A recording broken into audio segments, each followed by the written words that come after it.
600 tons, a single stone, heavier than 2 fighter jets combined. No engines, no cranes, no modern technology, and yet human hands moved it to the top of Mount Moriah, building a structure that left the ancient world in awe.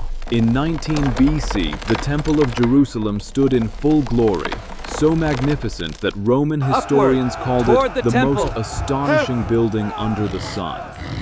And then, in a single moment, it was gone. Ashes, ruins, nothing left, and the question that echoes across 2,000 years remains: why? Why would an all-powerful God allow the very house that bore his name, to be destroyed without mercy? Today, we are not just looking back at history, we are going deeper to uncover the secret hidden within the fire. The secret of rebirth. Behind that glory was a deeply human story. King Herod, a ruler of immense power, yet rejected by his own people, needed something to prove himself.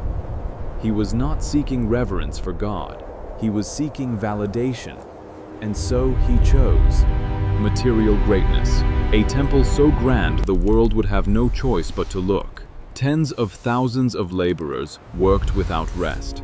Massive stones were carved and lifted, gold covered every surface, incense filled the air. It was a perfect spectacle, but there was one question few dared to ask. Was God truly there, or was it only a dazzling shell, hiding a system that had already lost its life? This was the peak of an era where humanity tried to reach God through rigid laws, rituals, and cold stone walls. It was beautiful, but empty.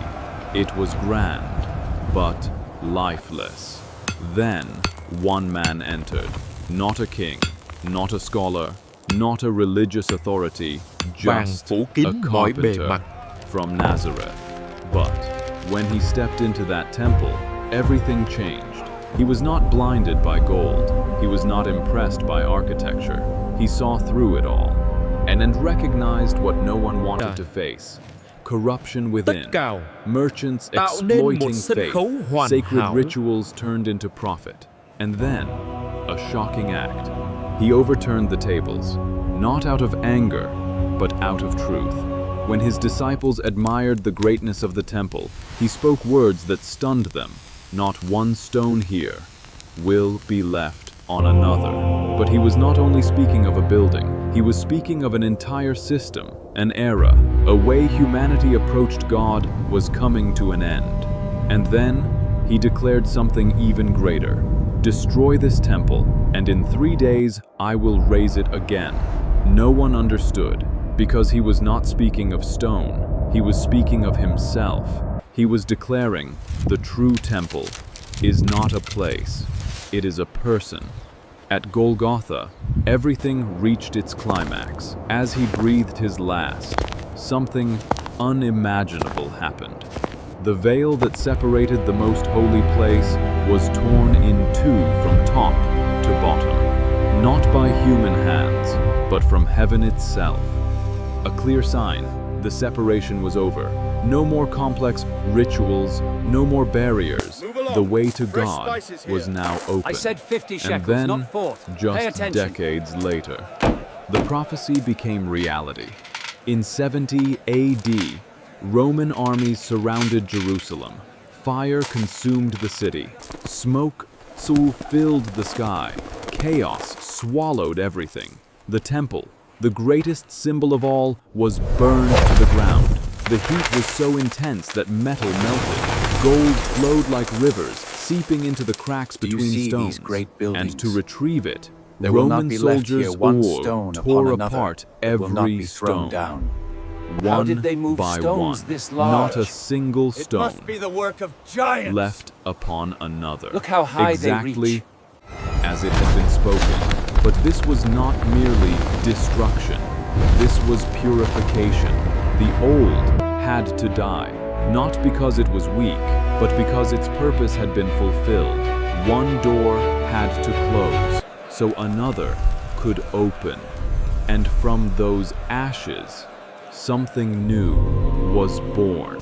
Not another building, not another empire, But a new truth, the presence of God, was no longer confined to a place, no longer trapped in stone and gold. It had moved into the human heart. Scripture says, "You are the temple of God." What does that mean? It means you no longer have to travel to a sacred location to meet Him. You are that place. Rebirth is not about rebuilding a structure. It is about transforming a heart. When Jesus rose again after 3 days, it was not just a miracle. It was the beginning of a new era where every person could become a living temple. Today, millions still go to the Western Wall. They pray, they touch the ancient stones, they search for something sacred, and that is not wrong. But according to Scripture, the true temple is no longer there. It is wherever you invite God in. It is found in forgiveness, in love, in transformation from within. And the question is no longer, where is the temple? But, what is the condition of the temple within you? Are you keeping it clean, or letting it be filled with anxiety, anger, and pain? Are you allowing light to enter, or keeping the doors closed?